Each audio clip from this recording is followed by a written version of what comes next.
पुनश्च एकदा तुम्हा सर्वांच्या चरणाचं दर्शन घेते.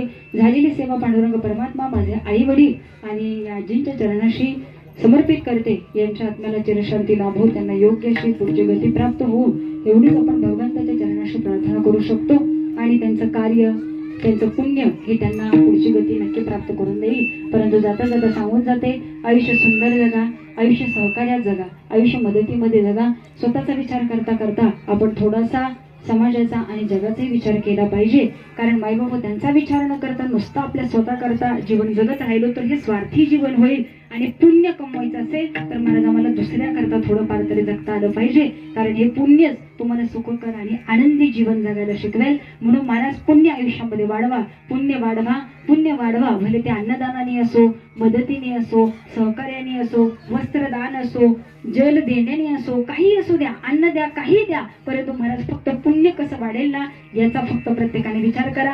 आणि जाता जाता जीवन जगता जगता हे पुण्य आपल्याला वाढवता आलं पाहिजे. मी असं म्हणणार नाही की तुम्ही संन्यास घ्या, घरदार सोडा, फक्त भजन कीर्तन नामस्मरण करत बसा, असं मुळीच म्हणणार नाही.